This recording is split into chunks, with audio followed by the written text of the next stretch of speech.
Borivali railway स्थानकामध्ये माकडामुळे local काही वेळ मंदावली। व्हिडिओ सोशल मीडियावर व्हायरल। प्रवाशांना मनस्ताप। सध्या माकड निघून गेलंय। लोकल सेवा पूर्ववत सुरू। सचिन अहिर हे चळवळीतून आलेलं नेतृत्व। मुख्यमंत्री फडणवीस यांच्याकडून अहिर यांच्या राजकीय प्रवासाचा गौरव। अहिर यांनी यशाची हंडी फोडली आहे। शिवसैनिक पदावर बसल्याचा आनंद। शिंदेंचं हे वक्तव्य।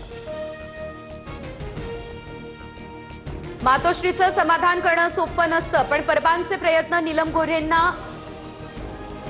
गोरे यांचा अनिल परबांना टोला, तर अहिरांच्या बुलडोझरमुळे अनेकांच्या स्वप्नांचा चक्काचूर। परबांचाही गोरेंना प्रतिटोला।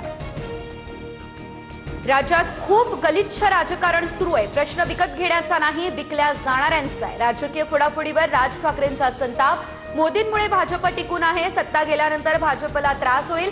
राज ठाकरे यांचा घणाघात। उपमुख्यमंत्री एकनाथ शिंदे आज दिल्ली दौऱ्यावर। येत्या 2 दिवसात केंद्रीय मंत्रिमंडळाचा विस्तार। श्रीकांत शिंदे आणि ओमराजे निंबाळकर केंद्रीय मंत्रिपदाची शपथ घेण्याची शक्यता, अशी सूत्रांची माहिती।